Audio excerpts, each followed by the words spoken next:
Assalamualaikum warahmatullahi wabarakatuh. Selamat pagi, salam sejahtera bagi kita semua, salam sehat selalu, dan salam ekspor.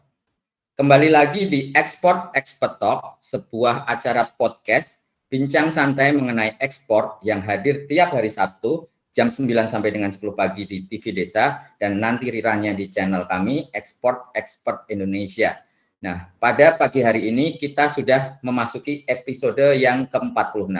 Tentunya bersama saya, Agung Harisdawan, yang akan menjadi host selama acara kita ini. Jadi acara kita ini ngobrol santai, kita akan bicara mengenai ekspor, mengenai potensinya, peluangnya, tips dan triksnya, dan pada pagi hari ini, tentunya kita akan undang ekspor di bidang ekspor, tidak hanya dari dalam negeri, tetapi dari luar negeri. Kita undang juga komunitas-komunitas terkait ekspor tersebut. Nah, pada pagi hari ini, saya kebetulan dapat teman baru nih, seorang CEO komunitas ekspor, dan ngobrolnya belum lama, tetapi ternyata kelihatannya visi dan misinya sama. Ini masih di underline-nya kelihatannya. Nah, kita akan diskusi lebih lanjut lagi dengan Mas Khoirul Amin. Selamat pagi, Mas Amin. Apa kabar? Pagi Mas Haris, apa kabar Mas? Saya baik Mas, alhamdulillah Mas. Alhamdulillah. Nih tadi pengantar sedikit tuh Mas Amin mengenai acara ini. Jadi Export Expert Talk ini hadir tiap hari Sabtu jam 9 sampai dengan 10 pagi di TV Desa utamanya. Kemudian nanti akan diriran di channel saya. Ini juga bisa disaksikan di aplikasi saya ada aplikasi juga Export Expert Indonesia. Begitu juga TV Desa ada aplikasinya. Nah, yang menarik nih kemarin ya ini ngobrol-ngobrol santai lah. Kemarin saya ketemu Mas Amin, ternyata visi dan misinya sama. Jadi ini kepada kerabat desa saya sampaikan juga nih, Mas Amin ini tadi CEO export.id ya, Mas Amin ya. Ya, Dan ya Mas. beliau ini yang menarik juga, beliau ini adalah ASN di Ditjen Bea Cukai ya, Mas Amin ya, Kementerian Keuangan. Betul, Nah, betul Mas Haris. ini makanya kalau kita bicara ekspor, hasil diskusi kami nih kemarin tuh sebetulnya ya yang salah satu atau salah dua kementerian atau lembaga pemerintahan yang di depan itu ada Kementerian Perdagangan dan Kementerian Keuangan, dalam hal ini Ditjen Bea Cukai. Jadi kita ada aturan-aturan dari Kementerian Perdagangan terkait ekspor dan impor, ekspor khususnya, tetapi kuncinya ini di Mas Amin nih. Makanya episode pagi ini spesial, saya ingin belajar lebih lanjut mengenai ekspor khususnya yang di teknis di lapangan, di bordernya ini seperti apa, Mas Amin, dan khususnya komunitas ekspor.id ini.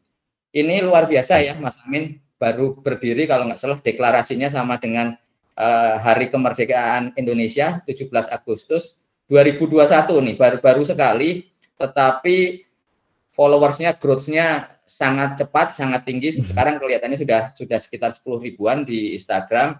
Kemudian program-programnya menarik, nanti Mas Amin bisa jelaskan lebih lanjut. Dan tentunya yang utamanya ini kita menggelorakan semangat ekspor nih, Mas Amin ya. Jadi mungkin kita sama visinya, tadi sudah saya sampaikan, kita ingin menggelorakan semangat ekspor dan kita menganggap komunitas-komunitas ekspor itu sebagai suatu hal yang baik lah. Jadi semakin banyak semakin bagus, kita coba kolaborasikan, dan ini ya alhamdulillah terima kasih kita jadi bisa kolaborasi bersama antara Export Expert Indonesia dan export.id. Jadi temanya nih biar sekaligus kita mulai nih, Mas Amin, bincang kita. Ini adalah ekspor jadi bareng export.id. Jadi tidak hanya tahu atau mengenai ekspor, tidak hanya bisa ekspor saja, tetapi ekspornya jadi. Nah, ini yang menarik nih. Jadi mungkin Mas Amin bisa mulai cerita nih, kenapa akhirnya membuat komunitas ini, terus kemudian siapa saja yang bisa join, dan utamanya yang ekspor jadi itu seperti apa tuh, Mas Amin? Bisa biar jadi nih kita ekspor. Silakan Mas Amin, monggo. Ya, terima kasih Mas Haris. Selamat pagi teman-teman semua. Selamat datang di channelnya Mas Haris dan TV Desa. Saya pagi ini berkolaborasi dengan Mas Haris, dan memang kita baru kenal, benar kata Mas Haris, dan alhamdulillahnya kita punya visi yang sama, kita punya mimpi yang sama, kita punya background yang sama juga ya Mas ya. Betul, betul, betul. Keresahan yang sama tuh kemarin judulnya Keresahan salah. yang sama. Yang menarik itu kita punya keresahan yang sama juga ternyata. Ya ini mungkin jadi katalis kita untuk berkolaborasi. Saya hadir di channelnya Mas Haris. Mudah-mudahan bermanfaat juga buat teman-teman semua. Thank you Mas Haris sudah mengundang saya. Kita masuk ke Espor ID Mas ya. Memang kalau benar kata Mas Haris, Espor ID ini baru terbentuk 17 Agustus 2021, berarti udah sekitar 5 bulan kita hadir di di Instagram terutama Mas. Jadi kita pertama itu memang di Instagram dan tidak ada keinginan untuk membuka kelas awalnya. Kita hanya saya hanya pengen untuk membuat sebuah platform yang memberikan materi-materi ekspor kepada masyarakat. Itu yang ingin saya sampaikan kepada masyarakat. Triggernya banyak, saya sudah cerita ke Mas Haris. Salah satunya ya memang keresahan saya sebagai salah satu pegawai negeri di Bea Cukai yang mungkin banyak sekali masyarakat menengah ke bawah atau pelaku usaha menengah ke bawah yang belum mengerti tentang ekspor. Ya walaupun memang sudah sangat masif pemerintah memberikan sosialisasi ekspor, kemudian ekspor sangat masif, tapi kita tidak dapat pungkiri bahwa masyarakat di pelosok-pelosok, di UMKM di daerah mungkin belum bisa menjangkau karena mungkin dari kemauan mereka sendiri belum ada kemauan. Saya berusaha hadir di sana, Mas, sebagai Espor ID, berusaha hadir di sana. Saya berusaha membuat sebuah ruang yang gampang diakses oleh masyarakat, khususnya bagi UMKM. Dan alhamdulillah growth-nya sangat lumayan. Selama 5 bulan hampir 10.000 followers. Target kita di bulan Februari nanti 10.000 followers. Jadi nanti mudah-mudahan semakin banyak followers, semakin memberikan atensi bagi masyarakat bahwa kita juga sebagai platform yang dapat diandalkan untuk belajar ekspor salah satunya. Terus program kita ada kelas gratis, Mas, gratis, benar-benar gratis. Banyak yang nanya juga, Mas, jangan-jangan gratis tapi UUD ujung-ujungnya duit gitu. Itu banyak sekali, Mas. Tapi cuman ke dalam kenyataannya boleh ditanyakan ke bukan UUD mungkin Mas Amin, UUB aja. UUB. Apa itu? Ujung-ujungnya bayar aja deh kita. Nah, nanti kita bayar ya. Ini langsung masuk ke materi Mas atau gimana Mas nanti saya? Boleh monggo biar biar ada detail. Jadi Mas Amin ini di Dijen Bea Cukai ya, di auditor ya di situ ya. Ya, saya sebagai pemeriksa atau auditor di Bea Cukai. Jadi yang di-share kali ini ya tadi kemarin hasil diskusi kita, ya alhamdulillah saya juga belajar nih Mas Amin nih. Jadi kita ingin tahu kuncinya seperti apa. Ya tadi kembali lagi diskusi lah kita, nanti kita akan kolaborasi lebih detail lagi. Jadi ini mungkin pertemuan ketiga bisa dibilang. Pertama lewat Zoom dulu, online dulu. Kemudian ya saya alhamdulillah nih ditraktir Mas Amin ngopi-ngopi nih di custom cafe ya. Nah ini menarik juga nih. Ada cafe namanya Coffee House. Pas banget tuh. Nanti kita bisa bikin ekspor cafe Mas Amin. Boleh dong Mas. Nah, siap. Nah, sudah didiskusikan mengenai program-program ke depan. Ya, saya pengen belajar lebih detail lagi mengenai ekspor.id. Kemudian nanti kita bicara program kolaborasinya seperti apa, Mas Amin. Monggo bisa diteruskan.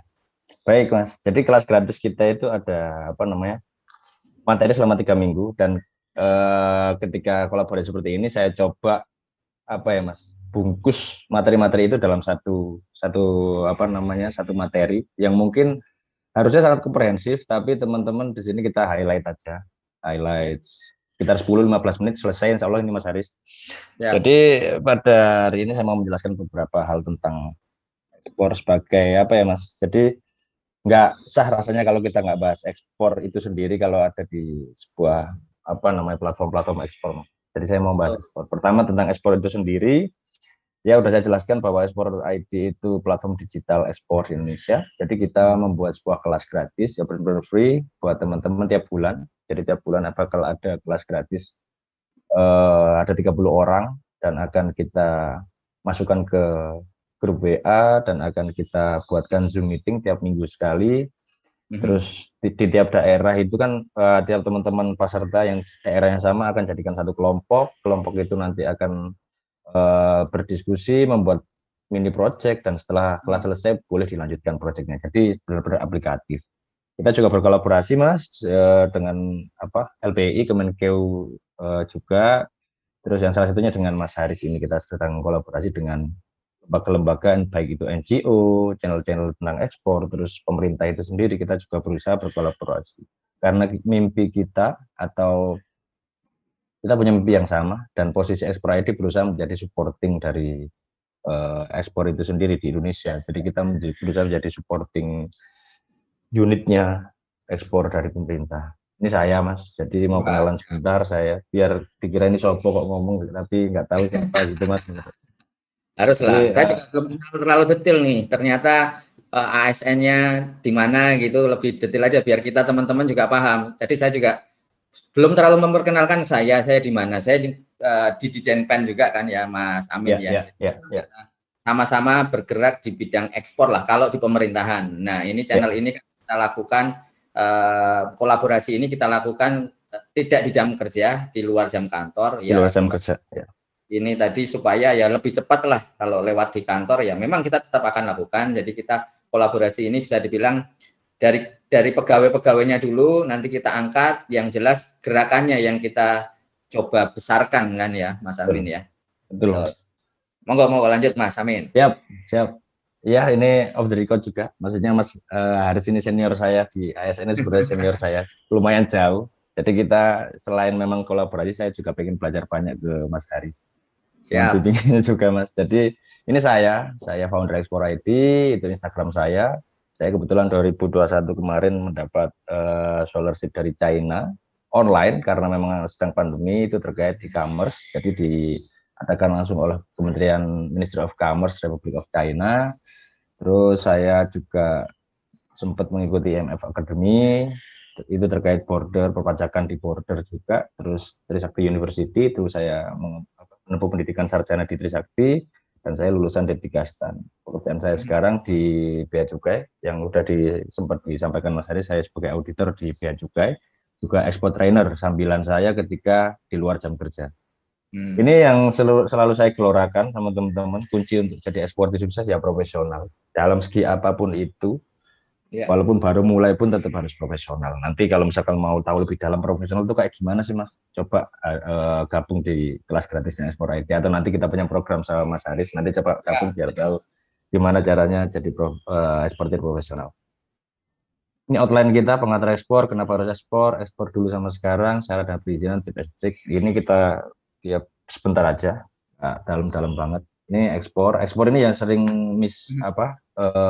mispersepsi Mas. Jadi banyak yang salah mengartikan ekspor itu sendiri, yang sering saya tanyakan ke teman-teman. Banyak yang mengartikan ekspor itu menjual barang, terus banyak yang mengartikan ekspor itu menjual barang berkontainer-kontainer ke negara luar negeri. Tapi di luar itu benar sekali. Tapi di luar itu sebenarnya pengertian ekspor itu lebih dari menjual. Kita cuma mengeluarkan barang ke luar negeri itu juga diartikan sebagai ekspor. Kita menjual sepasang sepatu ke Singapura melalui air freight atau melalui udara, itu juga ekspor. Jadi mungkin teman-teman banyak yang punya stigma bahwa ekspor itu berat, ekspor itu barangnya harus banyak, berkontainer-kontainer. Tidak. Kalau ekspor yang harus kontaineran itu seperti itu kan ya Mas Amin ya. Asal sudah keluar dari daerah kepabeanan ya, berarti ya itu bisa itu makan ekspor ya.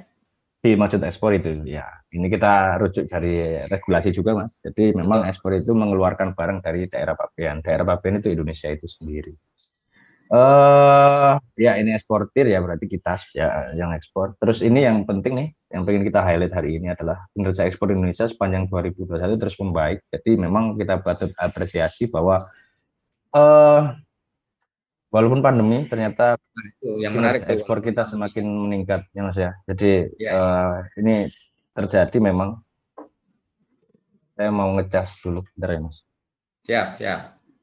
Ya, jadi seperti tadi disampaikan Mas Amin, di pandemi ini ternyata ekspor Indonesia ini mencapai rekor terbesar nih selama sejarah Indonesia ada, selama sejarah Indonesia berdiri. Di tahun ini, tahun 2021 kemarin tuh ekspor Indonesia berhasil memecahkan rekor. Jadi ekspor terbesar selama sejarah itu ya kemarin dan waktu pandemi itu. Nah, kita juga ingin tahu nih kenapa bisa seperti itu, kemudian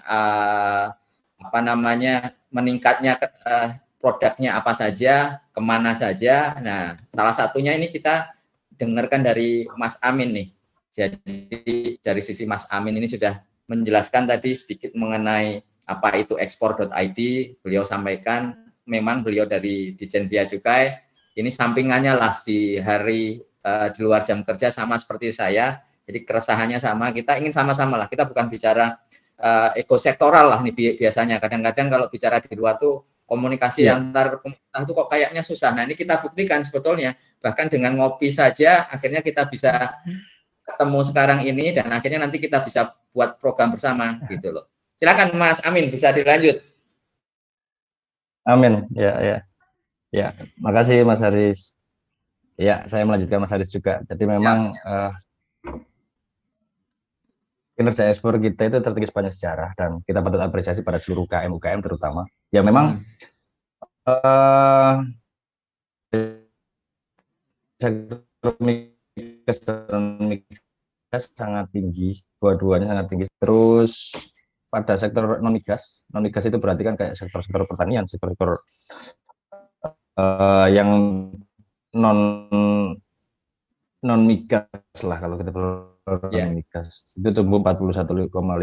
Di seluruh sektor itu memang meningkat semua. Terus ada yang satu ingin saya highlight yaitu kebetulan furniture kemarin memang sering disampaikan sama pemerintah juga bahwa kalau kita bicara usaha pengolahan atau furniture itu kan termasuk dari salah satu usaha pengolahan atau dari mulai kayu sampai jadi kursi atau furniture itu termasuk 20 besar sektor ekspor di Indonesia. Jadi selama pandemi ini IKM ternyata juga tumbuh. Kita lihat dari furniture tersebut bahwa IKM pengolahan furniture itu tumbuh. Jadi kita patut apresiasi pada seluruh eksportir di Indonesia. Nggak cuma eksportir besar, tapi IKM juga mulai bergeliat untuk ingin ekspor.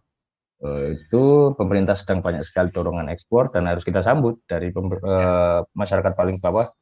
Jangan ketika pemerintah memberikan banyak kemudahan, dorongan, terus tapi kita belum tahu banyak soal ekspor. Nah itu kenapa saya hadir, kenapa Mas Haris juga hadir. Mungkin kita pengen ketika pemerintah memberikan dorongan ekspor, masyarakat juga tahu Mas oh ekspor itu kayak gini, jadi oh bisa nih berarti sama-sama menyambut gitu Mas. Gitu. Saya ini hal umum, nggak saya jelaskan detail. Jadi ada beberapa hal, ada 5 hal saya kemarin sudah sampaikan Mas Haris. Kalau di kelas saya ada HS code harus paham nih, kalau mengekspor HS code harus paham, ya keluar itu apa harus paham, lartas juga harus paham. Mas Amin nih, kadang-kadang bicara ekspor HS code tuh nggak tahu apa. Jadi tadi Mas Amin yang bilang ini sekilas mungkin bisa sedikit agak dalam dikit Mas Amin. Karena pengen tahu juga HS code itu apa. Orang bicara ekspor ya ekspor aja. Terus ketika sudah mulai bicara detail, ya kalau tadi ekspor yang cuman air freight mungkin ya kita tinggal kasihkan ke orang aja, ada perantara, nggak ada masalah. Tapi kalau kita sudah mau bicara yang sampai ekspor yang besar itu tadi, kan harus paham nih HS code-nya apa. Nah, kita mulai yang dasar lah. Kita nggak akan terlalu detail, tapi kita akan gambaran umumnya secara supaya lebih paham nih HS code itu apa dan fungsinya apa nih Mas Amin. Karena kalau nggak salah Mas Amin memang specialty-nya di situ nih, gitu. Iya Mas, salah satu core pemeriksaan saya di Bea Cukai memang untuk memeriksa kesesuaian tarif atau kesesuaian HS code. Jadi misal barang A harus disampaikan pemberitahuan pabean dengan HS code yang A juga harus jangan digeser gitu Mas. Itu yang salah satu core pemeriksaan yang saya lakukan. Terus kita bicara HS code ini wajib diketahui. Kenapa? Jadi mulai dari HS code itu kita menjadi tahu barang kita itu terkena bea keluar atau tidak, masuk ke lartas atau tidak, karena semua regulasi dari Kemendak juga itu merujuknya ke HS code. Nggak dibilang kursi gitu enggak, tapi ada HS code di sana yang apa namanya menjadi acuan. HS code itu apa jadinya? Jadi HS code adalah kodifikasi harmonize system. Harmonize itu untuk mengharmonisasikan barang, sistem harmonisasi barang internasional. Maksudnya kayak gimana Mas? Misal gini, saya kemarin sempat mencontohkan bahwa kayak misalkan nih sapu lidi itu terbuat dari lidi sawit misalkan lidi kalau dijual di Indonesia, lidi di Indonesia dengan HS code X, apakah di India, apakah di Australia, apakah di Amerika juga dianggap sebagai lidi yang sama, atau di sana tidak dianggap sebagai lidi tapi batang kayu kecil atau apa gitu misalkan. Itu hal-hal yang harus kita sepakati secara internasional. Itu contoh aja dan banyak sekali contoh-contoh lainnya. Terus kemudian saya juga sempat sama ya Mas Amin ya di seluruh dunia ya. Jadi biar kalau kita ngomong ya, sapu lidi itu kan bahasa Indonesianya. Nanti di India namanya pasti bukan sapu lidi. Di betul. China bukan sapu lidi. Nah ini HS code ini adalah kodifikasi tadi disampaikan Mas Amin. Jadi angkanya itu sama, kodenya itu sama antara di Indonesia dengan di luar. Nah, Mas Amin ini adalah salah satunya yang menentukan atau menyatakan atau gimana nih bahasanya, betul atau tidak HS code ini. Tadi kan disampaikan sapu lidi. Nah ini sapu Ya, lidi itu kodenya berapa? Sama atau enggak yang di luar kan begitu ya Mas Amin ya? betul Mas. Kalau saya kan clearance pengawasan Mas, jadi ada di Ya. pos clearance. Hmm. Pemeriksaan ekspor itu dari ya yang tadi sempat disampaikan juga bahwa harus sama. Jadi misalkan kalau mau ekspor sapu lidi atau impor sapu lidi dari luar negeri itu memang benar-benar di stage sebagai sapu lidi karena masing-masing kodifikasi AS itu punya bea masuk atau bea keluar tertentu ketika mereka terkena bea keluar. Seringkali HS code ini ya ada yang nggak tahu, memang ada yang mungkin belum paham betul karena HS code ini gini, HS code itu interpretasi. Jadi kalau dunia sebenarnya ada apa namanya digit HS code yang sama di Indonesia itu dengan ASEAN, kita sama dengan ASEAN. Terus kebetulan ini apa namanya informasi juga 2022 akan ada update Baru ya. HS code. Kalau kita mau cek HS code itu ada di buku tarif kepabeanan Indonesia. Di situ tebal sekali. Kita bisa beli di Gramedia juga ada, itu yang rilis Direktorat Jenderal Bea dan Cukai dan merujuk pada World Customs Organization, organisasi kepabeanan dunia. Dari sana dirujuk, terus habis itu dikembangkan menjadi HS code ASEAN, ASEAN dirujuk lagi menjadi BTKI, buku tarif kepabeanan Indonesia di sana.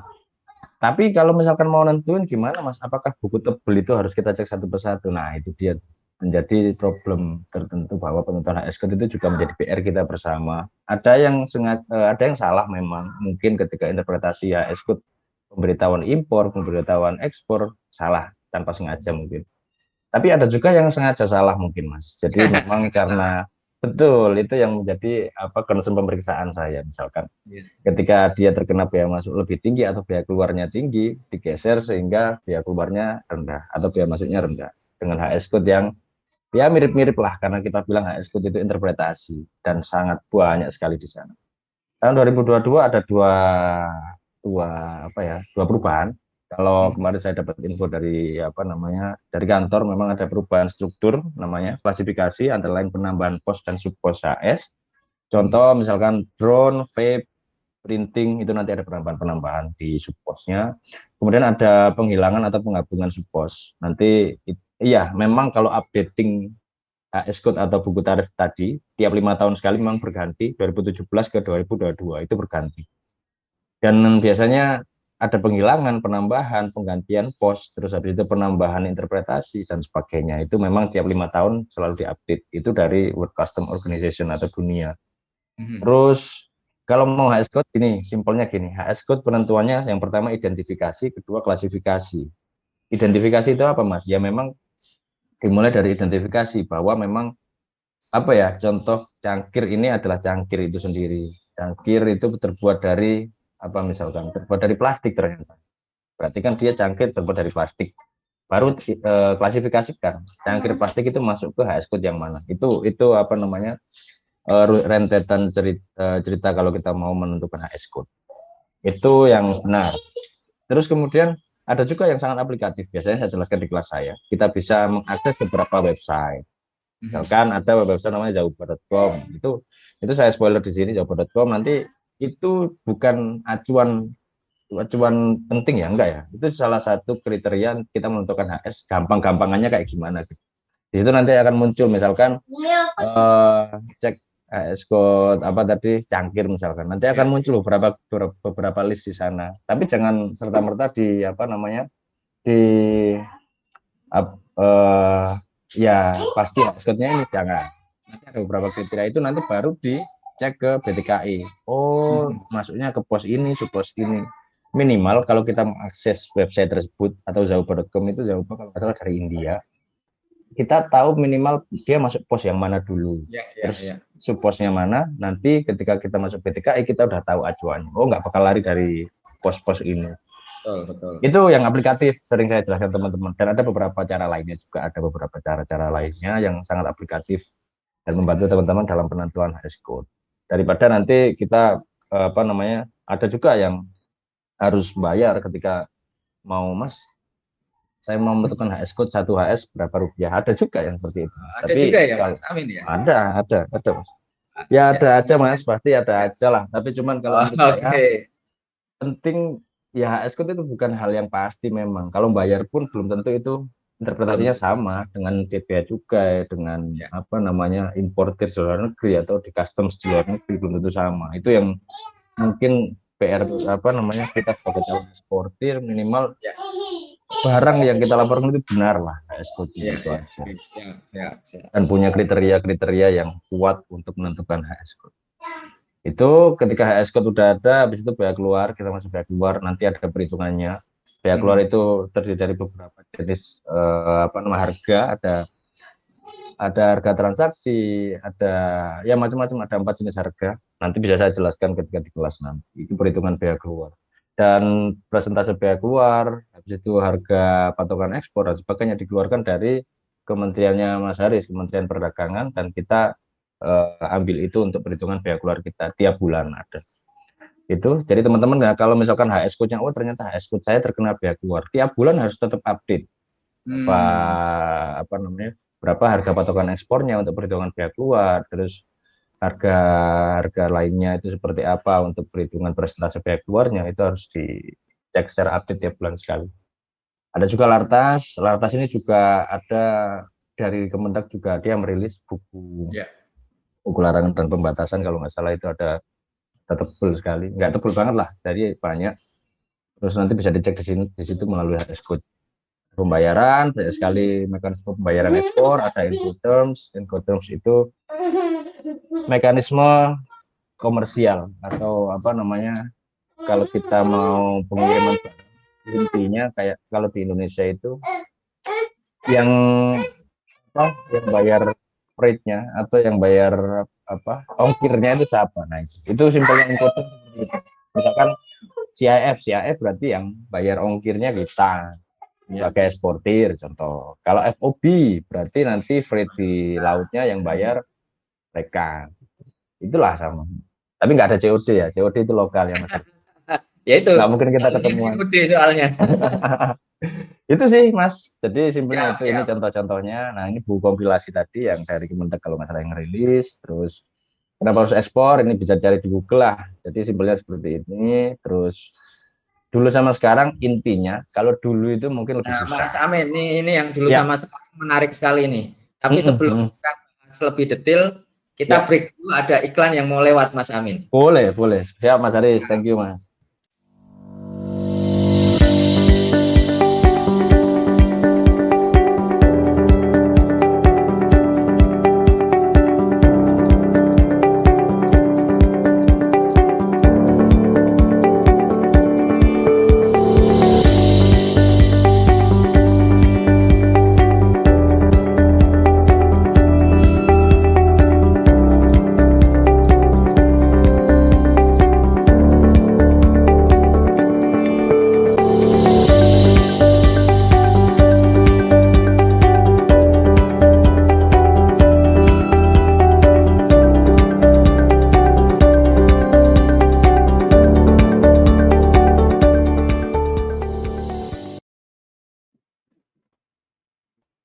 Salam ekspor.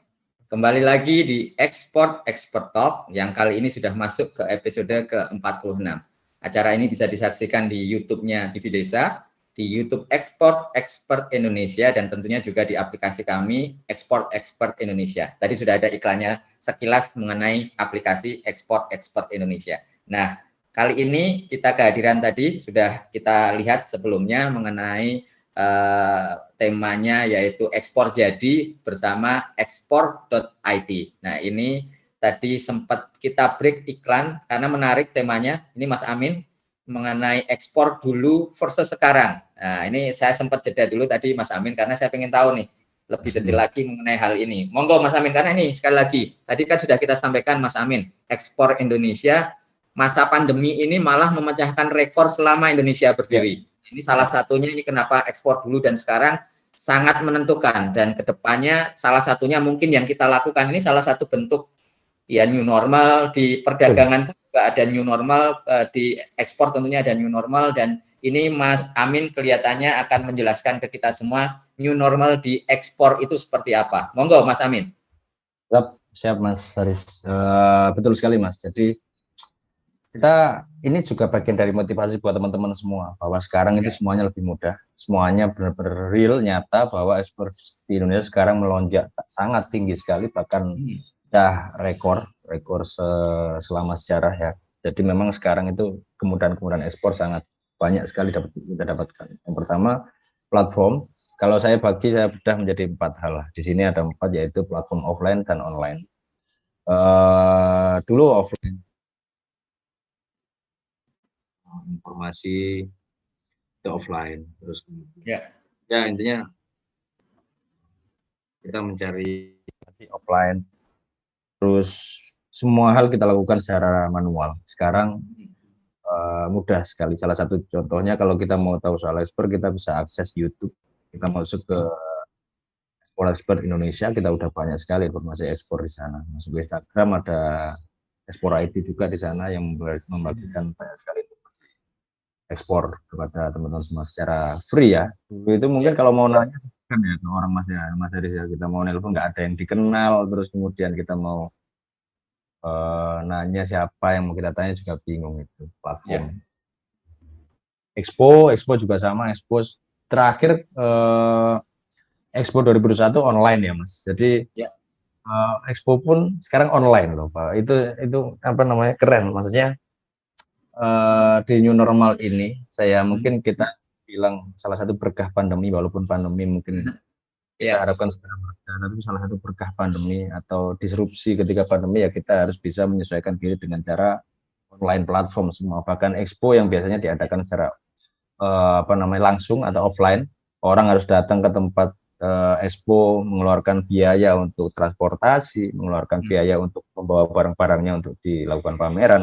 Sekarang nggak perlu, sekarang udah ada stand atau tenan-tenan secara online di Expo. Itu Kemendak yang membuat Expo kemarin terakhir ya, bulan Oktober kalau nggak salah sampai Desember Mas.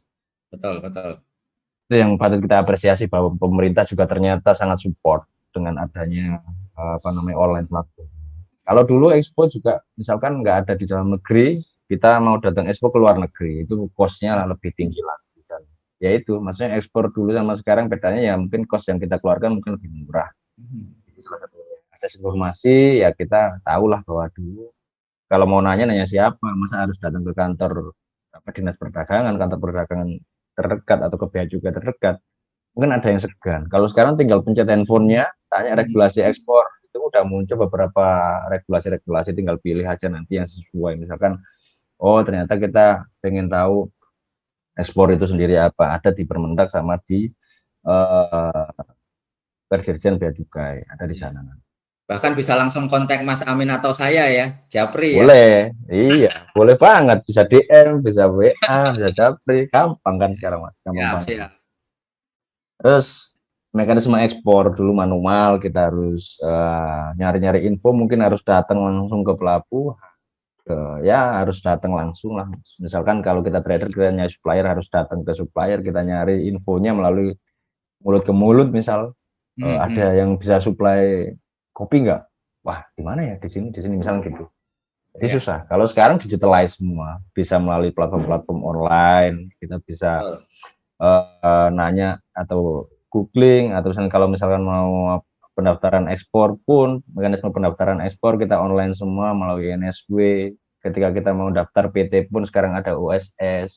Terus ketika kita mau ekspor pun pendaftaran PEB kita melalui online semua. Jadi karantina pun sekarang pendaftarannya online, tapi tetap barang harus kita sampaikan ke sana karena yang harus dicek adalah barangnya. Mungkin hal-hal seperti ini yang patut kita sangat apresiasi dan menjadi motivasi bagi calon-calon eksportir. Dulu yang susah aja, tadi ada gambar, kalau nggak salah saya lupa jelasin, ada Bob Sadino sama Bu mantan Menteri Kelautan dan Perikanan, Bu Susi. Jadi beliau berdua itu eksportir juga. Eksportir juga, dan memang eksportir besar sekali. Kalau kita mau ngecek barang-barang yang mereka ekspor, kita udah mungkin udah sangat amazed lah, harusnya sangat amazed. Apalagi khususnya di bidang kelautan dan perikanannya ketika dia merintis usaha ekspornya dan kemana saja dia ekspor itu sudah sangat besar sekali. Itu beliau-beliau itu berangkat dari dulu, kalau di sini kan dulu dan sekarang. Kalau beliau berdua itu dari dulu ini, dulu. Kalau kita kan ada di sekarang yang lebih muda harusnya. Ya mungkin harusnya kita bisa lebih dari bisa lebih besar ya harusnya harusnya betul. Harusnya ya. bisa lebih besar. Tapi dengan apa? Ya mungkin kalau sekarang lebih muda pasti kompetitornya semakin banyak, Mas. Tapi itu yang menjadi trigger kita untuk harus bisa menjadi punya diferensiasi dengan orang lain. Kita harus lebih mikir lagi bahwa produk kita lebih bagus dari orang lain dan sebagainya. Itu PR-nya tinggal itu doang. Tapi kalau misalnya mekanisme lainnya itu lebih gampang sekali. Itu Mas kalau dulu sama sekarang Mas. Kalau lanjut apa ya ini? Ya ini flow-nya seminar kelas ekspor kayak gini, terus habis itu perencanaan mau barang apa ya, terus ketika udah ini pelatihannya di Ekspor ID, Mas Amin, atau bagaimana? Kenapa tuh? Ini flow flow ekspor ID atau flow ekspor secara umum, flow ekspor secara umum Mas. Iya, jadi mungkin yang gabung teman-teman yang atau yang sedang lihat YouTube-nya Mas Haris atau YouTube Desa yang mungkin baru gabung, baru pengen tahu soal ekspor ya ini. Secara umum kita ikut kelas ekspor ini kalian udah bener. Udah lihat YouTube ekspor ini sudah bener banget, ikut seminar itu udah bener. Baru masuk ke perencanaan, ketika udah punya barang ya masuk perencanaan, oh berarti barang saya ini layak untuk diekspor. Habis itu kita riset marketnya, oh kalau barang saya misalkan kopi saya itu layak dijual kemana nih, ke luar negeri misalkan, ke luar negerinya kemana nih, oh ternyata bisa dijual ke Amerika. Amerika itu salah satu negara yang demand-nya tinggi soal kopi misalnya. Terus kemudian kita coba berkorespondensi maksudnya kita mencoba nyari buyer. Habis itu ketika udah dapat buyer kita produksi, habis produksi kita urus perizinannya. Atau perizinan juga sama di perencanaan ketika kita belum legal ya. Ini kan asumsi saya semuanya udah legal, udah punya syarat-syarat ekspor udah lengkap nih. Tapi kalau misalkan belum, ya perizinan tuh ada dua nanti saya jelaskan di perizinan. Terus habis itu pengiriman. Jadi ini flow ekspor secara umum, gambaran besarnya. Nah ini perizinan, ini juga penting. Banyak yang masuk ke saya, pasti ke Mas Haris juga banyak. Mas kalau syarat ekspor ini apa Mas? Mas syarat ekspor ini apa Mas? Izinnya apa aja Mas? Gitu. Mungkin numpuk pertanyaan itu. Dan kita, kalau saya secara pribadi nggak bisa jawab satu-satu. Karena yang bisa saya pastikan adalah pasti syaratnya beda-beda. Yang pertama dari subjeknya, legalitas dulu. Mungkin yang nanya ada yang masih perseorangan. Kalau nanya syaratnya ekspor apa ya kamu harus CV dulu, jawabannya kan gitu. Kan saya nggak tahu kalian berangkat dari mana. Kalau misalnya udah CV ya berarti tinggal ngurus perizinan lainnya. Nah itu, jadi harus tahu subjeknya apa dulu. Kalau belum berbadan hukum ya harus berbadan hukum dulu. Ya, atau sekarang PT Persorangan pun bisa tuh, Mas Amin. PT Persorangan bisa, PT Persorangan juga bisa. Salah satu support pemerintah nih, memudahkan lagi dengan hal tersebut. Kemudahan berusaha Mas ya, jadi lebih gampang. Jadi kita udah lebih mudah untuk melegalkan usaha kita lah. Ya. Jadi nggak cuma upluk-upluk nama doang, tapi cuma ada PT-nya di sana. Ya. Itu ya berbadan hukum punya NIB, SIUP ini kan sudah digantikan dengan NIB, SIUP, TDB dan sebagainya udah di-cover sama NIB. NIB udah otomatis udah eksportir. Kalau untuk lantas kita harus mengurus perizinannya ke dinas-dinas perdagangan terkait atau Kementerian Perdagangan. Objeknya, nah kalau udah masuk subjek kita udah misalkan subjek udah oke nih, kita udah berbadan hukum, udah boleh ekspor, akses kepabeanan udah terbuka misalkan karena NIB udah rilis. Terus kita masuk ke objek ini ya banyak sekali. Jadi balikin ke betul Mas, di sini PR-nya balikin ke komoditas kalian. Komoditas kalian itu apa? Pertanian kah, perikanan kah, barang pengolahan kah, atau migas kah, atau barang-barang yang dilarang ternyata, atau barang yang dibatasi ternyata. Nah, itu balikin lagi tanah. Ini macam-macam. Atau barang kimia yang perlu MSDS, PAITO, atau health sertifikat ketika barang pertanian atau perikanan, COE, COO, dan sebagainya. Ini banyak sekali. Balikin ke sini. Kemudian kita mungkin asumsi kita di dua ini. Ternyata ada satu lagi negara tujuan. Negara tujuan itu juga punya prasyarat tertentu untuk barangnya bisa masuk ke negara mereka. ya itu perlu dipikirkan juga. Jadi untuk awal-awal ekspor mungkin jangan nyari negara-negara yang negara tujuannya susah sangat kompleks, betul. ya. John. Ya tapi ya mungkin kalau possible nggak apa-apa. Tapi di awal-awal mungkin nyari yang mudah-mudah dulu, negara-negara di Asia atau ASEAN dan sebagainya. Itu Mas, ini triknya. Nah, ini tips dan trik lagi. Ya, tentukan komoditas dulu. Yang tadi udah saya sampaikan, persyaratan, bentuk tim yang solid nih. Kalau bisa jangan sendiri lah. Kalau bisa bentuk tim yang benar-benar solid, kasih tugas mereka, ada yang nyari buyer, ada yang nyari supply, misalkan kalau dia harus nyari supply, ada sisi legal, ada sisi marketing dan sebagainya. Kalau mau di handle sendiri pun nggak ada masalah. Tapi kalau menurut saya menjadi tim yang solid pun sangat penting. Dari buyer potensial lakukan dengan profesional. Oke Mas, sementara itu dari Ya, saya. Ya harapannya nggak terlalu nggak terlalu dalam ya. Jadi, tapi membuat teman-teman bisa punya gambaran bahwa oh ekspor ternyata seperti ini gitu. Dan ada ya, trik-trik khususnya bahwa oh ternyata saya harus ngapain nih habis ini gitu.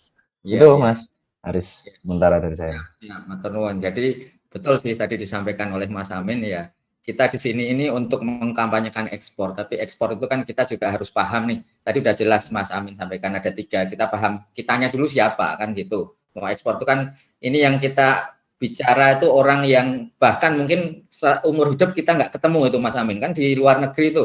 Mungkin ya ada Betul. beberapa pihak yang sampai sekarang belum pernah ketemu bayarnya, apalagi kondisinya pandemi melalui Pandemi. online. Terus kemudian produknya kita harus sesuaikan. Syarat-syaratnya kalau dibilang ya harus paham lah intinya soal bicara banyak atau enggak itu kita Ya. sesuaikan dengan produknya. Tadi produk kayu yang mungkin ada kayunya kita harus punya SPLK salah satunya contohnya di situ. Ya. Nah, kita udah 2 itu masih kurang karena kan kita yang mau jual di negara tujuan. Nah, negara tujuan tentu ada syarat-syaratnya. Jadi kadang-kadang nih yang sering tanya ke saya juga pasti gini, banyaknya produk makanan Mas Amin. UKM kita sebagian besar mungkin 70% UKM-nya F&B. Selalu nyampe saya sudah punya halal, sudah punya BPOM, sudah punya izin-izin lainnya, tapi kok nggak bisa ekspor. Nah, mereka mungkin lupa salah satunya itu negara tujuan itu kan punya persyaratan tersendiri ya, Mas Amin ya. Itu saya selalu sampaikan analoginya sama seperti BPOM di sana. Dari luar pun impor pun ketika mau masuk di Indonesia, diedarkan di Indonesia, harus menyesuaikan peraturan di Indonesia kan ya Mas Amin ya. Betul. Jadi prinsip-prinsipnya sebetulnya seperti itu sama semua di seluruh negara. Nah ini kita perlu pahami. Jadi tadi di awal kami sampaikan semakin banyak komunitas ekspor itu semakin bagus karena bisa memberikan informasi-informasi seperti ini. Jadi komunitas-komunitas itu banyak, ada yang berbayar tentunya, tadi Mas Amin juga sampaikan untuk menentukan HS code aja itu ada biayanya. Kalau saya sih itu mungkin professional fee ya, karena kan orang ketika akan menentukan contoh tadi gelas, ini apa, dia harus melihat gelas ini bahannya apa, dari plastik kah, atau dari keramik kah, kalaupun dari plastik, dia mengandung apa, nah itu kan ada research dan lain-lain. Nah kalau bicara itu, professional fee itu menurut saya malah wajib ya. Tapi ada juga komunitas-komunitas tertentu, salah satunya saya bangga nih ada Mas Amin memberikan informasi itu secara gratis nih Mas Amin nih, gitu loh. Dan ada kelas juga yang kemarin diskusi kita tertarik nih, saya mau nantang diri kita juga sama, nantang Mas Amin, nantang saya, boleh nggak nih Mas Amin kita bikin kelas khusus nih buat teman-teman kita yang mungkin baru tahu ekspor.id dari tempat kami, dari ekspor Indonesia atau dari TV Desa atau dari yang lainnya baru kenal, kita akan coba bikin kelas baru dan ini kolaborasi khusus dengan ekspor Indonesia Mas. Jadi kita bikin kelas spesial yang tadi tagline-nya seperti temanya ekspor Jadi setelah kelas itu selesai kita jadi dapat bayar, karena kembali lagi setelah kita dapat bayar masih ada komunikasi yang lebih lanjut itu yang butuh waktu. Ya bisa juga bayar bisa dapat langsung cepat karena udah percaya dengan kita, profil kita tadi bicara subjeknya sudah bagus, objeknya udah bagus itu mudah. Tapi kalau memang itu belum masih ada proses. Tapi ini mumpung di sini kemarin sudah bicara, saya mau nantangin lagi nih ke kita nih Mas, nggak cuma Mas Amin, ke saya juga. Bisa nggak nih kita bikin kelas khusus yang tadi selama berapa pertemuan, 4 atau 5 pertemuan ya Mas Amin ya? Ya 4 atau 5 pertemuan. Ya 4 sampai 5 pertemuan itu nanti kita bisa pastikan atau kita bisa create suatu kelompok yang pasti dapat buyer dan insya Allah ya nanti bisa langsung closing gitu. Bisa Mas Amin nih, kita siapkan nih Mas Amin. Ya, sepakat Mas Ems. Jadi mungkin yang jadi keresahan teman-teman adalah mencari buyer itu susah. Tapi kita bisa, walaupun nggak langsung dapat, ya mungkin kalau membuat jaminan dapat buyer terlalu riskan juga buat kita. Tapi cuman gini Mas.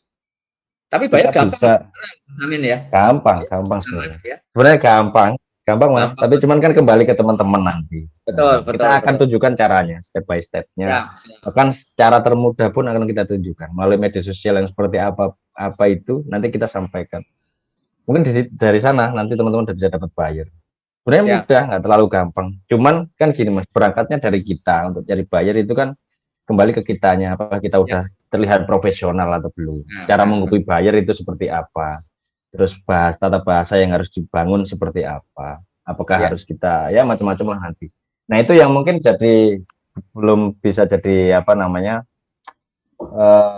garansi dari saya. Kalau misalkan nanti teman-teman memang pakemnya sama dan sangat profesional dalam apa namanya tata bahasa ke buyer, ya saya bisa menjamin bahwa nanti setelah kelasnya selesai atau ketika kelas berlangsung bisa dapat buyer ya pasti bisa.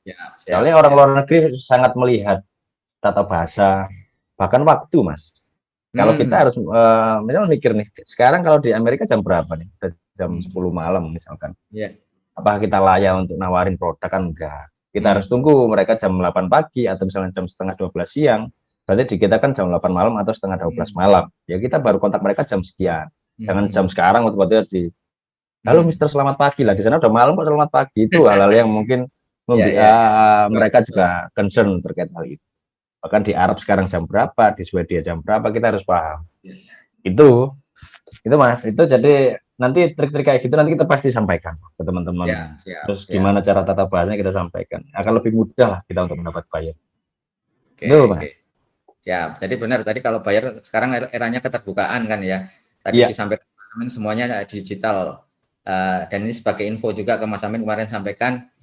Makanya saya salah satu mungkin bisa dibilang founder lah Asosiasi Platform Digital Ekspor Indonesia yang kemarin barusan salah satu eksekutor untuk Global Halal Hub. Alhamdulillah kemarin diresmikan oleh Pak Wapres dan ini saya nanti mau ngajak Mas Amin untuk bergabung di asosiasi gitu. Siap. Nanti kita bisa lakukan bersama, tapi kita kembali lagi ke program yang akan kita lakukan Mas Amin. Nanti ini baru diskusi ini saya nantangin Mas Amin pas baru podcast kita kali ini, tapi kembali itu tantangan nggak hanya ke Mas Amin, ke saya juga. Tadi disampaikan buyer kalau bilang pasti dapat, tapi untuk closingnya nah itu butuh waktu. Caranya bagaimana? Tips dan triksnya bagaimana nanti bisa kita belajar bersama ya Mas Amin ya jadinya. Karena betul. Jangan-jangan kita malah dapat ilmu juga dari peserta workshop itu tadi atau kursus itu tadi kan ya Mas Amin ya. Itu nanti kita bisa belajar bersama, tapi kita bisa sepakat nih Mas Amin, kita bisa buat kelas khusus. Nanti lebih detailnya nanti akan kita umumkan di Instagramnya Mas Amin, ekspor.id dan juga Instagram kita ya, ekspor.indonesia ya Mas Amin ya. Itu, boleh Mas, boleh. Nah, oke, berarti kita sudah sepakat di situ. Kalau durasi Mas Amin, kita bisa mulai kapan nih? Nanti biar bisa kita arrange di pengumuman tersebut. Februari kita udah range kelas gratis Mas sebenarnya. Jadi Januari emang kosong. Jadi teman-teman itu pada nanya semua Mas kelas kok nggak ada bulan Januari. Kita janjikan Februari dan memang kita udah menjanjikan Februari. Paralel pun nggak ada masalah sebenarnya Mas di Februari. Jadi kelas gratis saya jalan sama teman-teman tim juga. Nanti kelas saya berkolaborasi dengan expert sama Mas Haris juga jalan. It's okay, nggak ada masalah. Nggak ada masalah banget. Tapi jangan digabung nanti. Ya digabung sih sebenarnya nggak ada masalah, tapi nanti kan tantangannya jadi ngeblend Mas, tantangannya kita sama sampean kan. Kita kan pengen kalau di kelas gratis jujur kita nggak ada jaminan dapat buyer Mas. Kita nggak menjanjikan apapun karena kita nggak menuntut apapun gitu. Istilahnya seperti itu. Tapi kita memberikan yang mungkin sangat aplikatif ke teman-teman dan untungnya banyak yang dapat buyer juga ternyata. Nah kita sendirikan kelas saya sama Mas Haris kita sendirikan aja. Orangnya jangan banyak-banyak Mas. Tapi mungkin kita bisa garansi bahwa buyer bakal cepat datang nih. Kita bakal cepat dapat buyer nih, bakal dapat bakal closing nih di sekian bulan misalnya seperti itu bisa. Bisa Februari, bisa Maret, monggo Mas saya terbuka. Amin lah ya. Teknisnya bagaimana bisa kita atur, nanti kita kembali lagi bisa diikuti sosial media kita masing-masing, kita akan lihat Iya. di situ. Termasuk kalau kembali lagi tadi kalau mau tadi bayar itu gampang, closingnya butuh waktu. Nanti kita mungkin bisa seleksi lah bahasanya lah. Bisa juga dari batch-batchnya Mas Amin yang sudah tahu sebelumnya, kita bisa masukkan situ, nanti bisa saya tambahkan lah materi mungkin dari ekspor-ekspor Indonesia atau mungkin networking dari kami, dari ekspor-ekspor Indonesia. Karena salah satu kesuksesan itu sebenarnya ya networking itu tadi, silaturahmi. Kalau umpamanya bilang silaturahmi itu membuka pintu rezeki, ya benar sekali itu Mas Amin nih. Minimal saya kemarin silaturahmi sama Mas Amin dapat kopi gratis lah kan gitu. Iya, ini pelanggaran sebenarnya Mas Haris yang datang ke tempat saya kan. Siap. Nanti gantian. Yang penting silaturahminya, Mas. Yang penting silaturahminya, Mas. Nah, oke, siap Mas Amin. Nah, ini nggak terasa nih, obrolan kita sudah hampir 1 jam. Kita sudah diskusi banyak mengenai ekspor, mengenai kesamaan visi dan misi kita. Jadi tadi kembali lagi, kadang-kadang kalau kita pas sudah dapat visi dan misi, cepat ya langsung klik aja, langsung dapat nih, bisa bikin program bareng sama Mas Amin. Sebetulnya sama juga seperti itu buyer ya, Mas Amin ya. Kalau kita belum tahu backgroundnya, belum tahu gimananya ya butuh waktu panjang. Tapi kalau ternyata dia sudah tahu kita, sudah tahu mungkin portofolio kita, bayarnya, dan kita tentunya juga harus tahu buyer. Kadang buyer itu nggak semuanya benar kan, kita juga harus pelajari. Kita sudah paham dua-duanya itu ya, saya yakin juga akan cepat sekali. Bahkan bisa juga kalau produk kita bagus, profesionalismenya kita sudah terlihat ya di luar, buyer akan cari kita, bukan kita yang cari buyer kalau kita bicara itu. Nah, tapi kembali lagi luar biasa apa yang disampaikan Mas Amin ke kita semua, khususnya ke saya banyak belajar Mas Amin. Jadi saya ingin bikin kelas bareng itu tadi supaya kita bisa lebih tahu lebih detail lagi, paham kedua belah pihak, dan tentunya lebih banyaknya ya bermanfaat bagi lebih banyak orang, itu utamanya. Amin. Bisa diberikan ke kami nih, ke kita, ke saya nih, closing statementnya dari CEO export.id, export.id, dan juga yang kebetulan juga karena ini hari weekend ya, dari Dijen Bea dan Cukai dari Custom. Silakan Mas Amin, silakan. Oke, Mas Haris, terima kasih Mas, mohon izin Mas untuk closing statement, mungkin nggak terlalu panjang, jadi jangan takut buat ekspor. Jadi kita harus semangat, mumpung banyak kemudahan. Kita mau nyari informasi atau kelas-kelas ekspor juga sudah banyak, kayak gini pun sangat mudah dan gratis untuk diakses. Jadi semangat buat teman-teman, jangan kendor untuk ekspor. Kami tunggu di kelas kolaborasi sama Mas Haris depan nanti. Waduh, siap, matur nuwun Mas Amin. Jangan kendor, tetap semangat, dan ditunggu kehadirannya di kelas ekspor kolaborasi antara ekspor dan .id, dan ekspor Indonesia. Mantap. Ya, matur nuwun sekali lagi Mas Amin. Nah, sami-sami Mas. Kerabat Desa, rekan-rekan ekspor Indonesia, eksportir semua sekalian, tadi kita sudah dengarkan bersama oleh diskusi kita, podcast kita bersama Mas Amin, Mas Khairul Amin, dan alhamdulillah kita sepakat akan membuka kelas gratis, kelas khusus bagi subscribers kita ke ekspor Indonesia, tentunya TV Desa, dan juga followersnya Instagramnya export.id. Kita silahkan tunggu pengumuman lebih lanjutnya di sosial media kita bersama. Sekali lagi kami ucapkan matur nuwun Mas Amin. Kita kembali lagi di episode selanjutnya di Ekspor Talk. Tetap semangat, tetap jaga kesehatan, dan salam ekspor.